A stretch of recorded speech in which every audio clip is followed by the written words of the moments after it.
Olá a todas e todos. Nesse vídeo nós sairemos do sul e sudeste e viremos para o nordeste, na região do sul da Bahia. E o título, Peixes do Descobrimento e Cumuruxatiba, por quê? Porque nós estamos a alguns quilômetros de Cumuruxatiba e muito próximos dessa praia, Barra do Caí, onde a Esquadra de Cabral aportou em 22 de abril de 1500. Passou umas 40 horas aí e depois foi para Porto Seguro. A região era coberta por esse tipo de mata, a mata de tabuleiro, que é um tipo de mata atlântica, Floresta umbrófila densa. É uma mata alta, e reparem a quantidade de folhas, galhos e detritos vegetais no chão da floresta.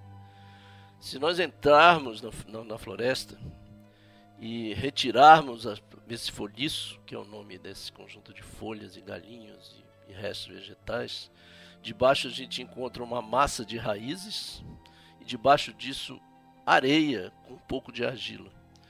Quando a chuva passa por esses vegetais em decomposição e a água é filtrada pela areia, ela produz uma água escura, cor de chá, repleta de substâncias úmicas e ácida. Aí nós temos um riacho dentro da floresta, com um membro da equipe, o Luiz Sérgio. Ele passou um peneirão e pegou esses peixinhos, que são peixes do porte dos que nós vamos ver no vídeo. Aí é uma ponte de onde a gente começou o trabalho. Eu entrei aí no riacho e aí eu estou com o meu equipamento de mergulho livre nadando em direção ao interior do riacho. Aí está uma visão do riacho. Reparem que ele é totalmente incluído na floresta e as águas são escuras, mas transparentes. Aí nós temos o primeiro dos dois peixes que vão aparecer. Esse calicute, aspidoras virgulatus. Reparem os barbilhões em volta da boca e as placas nos flancos.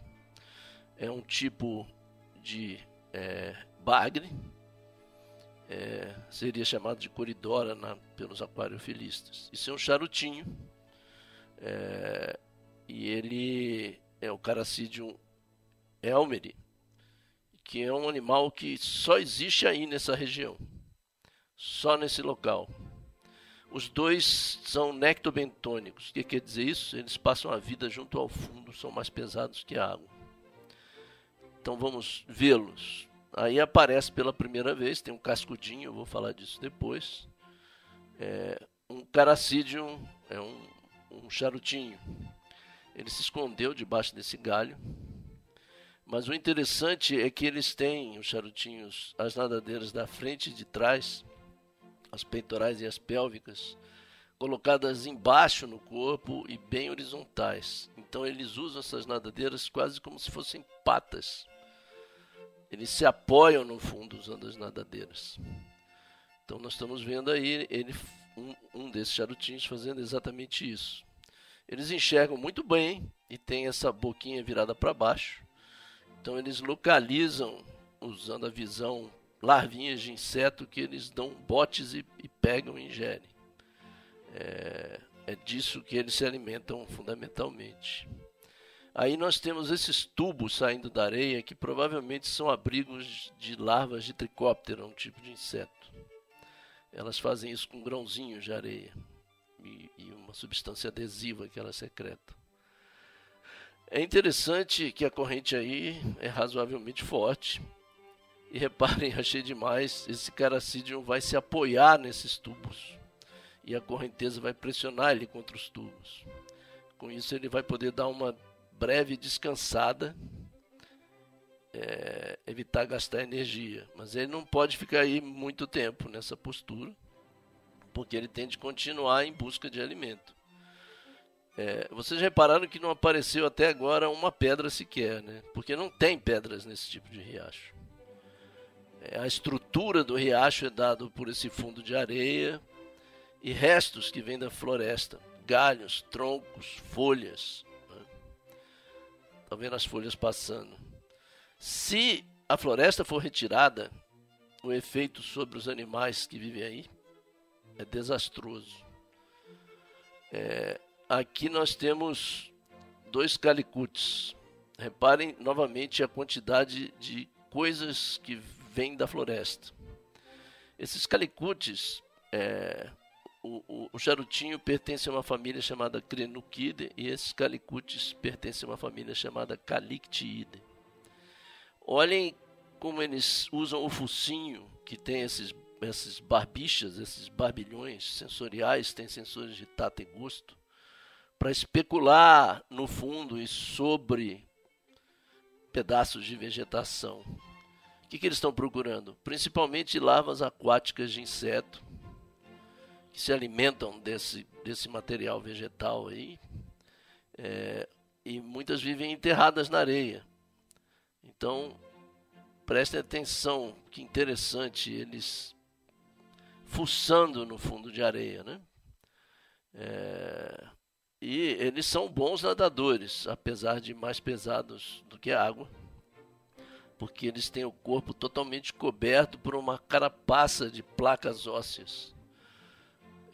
Tem 2 fileiras verticais nos flancos. Aí apareceu um cascudinho, mas eu não vou falar disso nesse vídeo. Aí é um lambari. Vejam que interessante que tem 3 tamanhos diferentes de calicutes nessa cena. Isso significa que eles praticam uma desova parcelada durante todo o ano.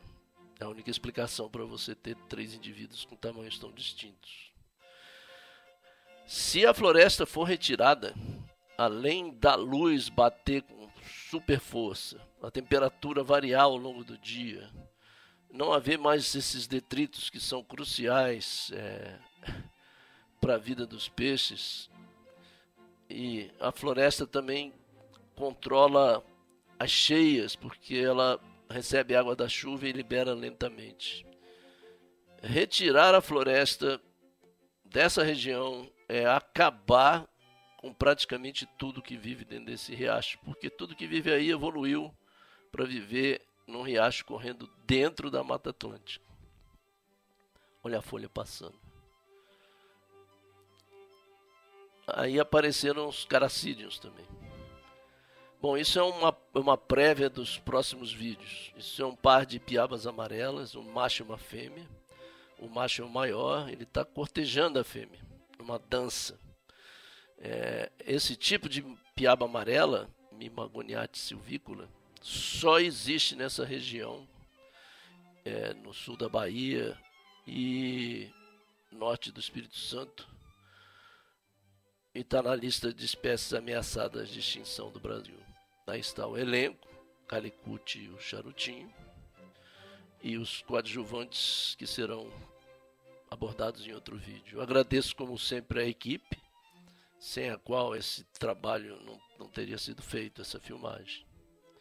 E agradeço principalmente a vocês que estão assistindo esse vídeo.